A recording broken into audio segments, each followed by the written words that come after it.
Alright guys, good afternoon no? And good evening sa lahat ng members dyan sa MJT Airsoft Hobby Shop. So this is Will po no? At your service. So today, present natin yung order ni Sir Andy from Cabuyao, Laguna. Alright, so check natin yung order niya. Order niya is 1911 MEU WE, made of Taiwan. So check natin, open natin yung box. So Sir Andy, yan po expected. Pag in-open nyo yung box, meron na po siyang kasamang manual, instruction manual. So check nyo lang to sir kapag gusto nyo pong makita yung unit nyo sir. Kung gusto nyo siyang disassembly or lalagyan natin, i-adjust mo yung hop up nya. So dito lang makikita nyo siya. So check natin no? So ito yung kasama nya, yung magazine nya, metal. Yan. Then ito yung unit. Parang tunay. So check nyo sir yung markings no? Ito yung kabila. Fast break lang no? Mabilisan lang kasi after nito ma-present demo, papunta na po dyan yung rider no? Para ma-receive nyo today.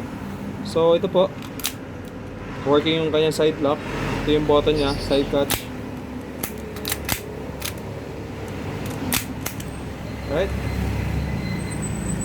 So, inform ko lang Sir Andy, no? Kapag gagamitin natin ito, meron siyang safety. Ito lang sir yung thumb niya. Push nyo lang yung thumb.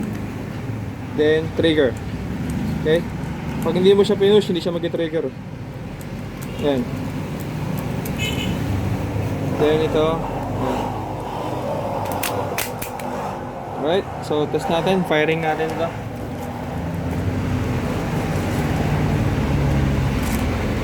Sir Andy, pakisuyo na lang no, sir. Iwasan na lang natin siyang mapindot itong exit valve. Hindi siya totally recommended na mapindot no kasi hindi man kailangan i-release yung remaining gas. So yun lang no. So ito yung top lift. Tapos dito yung entry valve kung saan natin ilalagay yung yung gas. Okay? So lagyan natin, load na natin siya. So yun lang, clip mo lang rito sir, oh. May lock naman siya rito. Then since meron akong baby loader, mas mabilis maglagay. Yan, inject lang. Maximum sir, mga 20 bullets lang, 20 BBs or 18, pwede na po yan. Para hindi masyadong may stress yung yung unit mo sir. Yan. So yan, load na po siya. So firing natin to sir, try natin. Alright, Sir Andy, no, ito yung yung package mo, complete set. Free na po yung 0.20 grams. Meron ka ng green gas pop dyno. So ito yung complete set na kasama niyan. Alright, so firing tayo sir.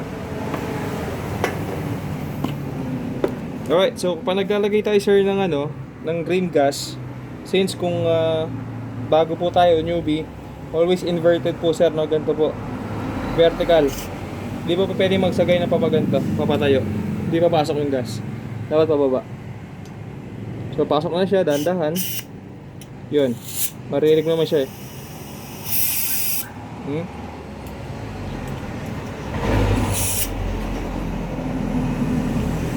Yan.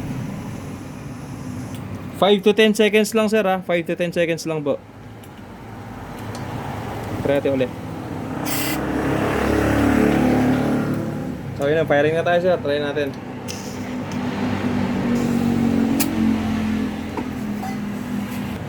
So Sir Andy, ito test for tayo no? Pag naglagay tayo, kailangan may clicking sounds. Then pagka nirelease natin to, forward, then yun, gano'n lang, mabilis lang. So firing ako sir ha.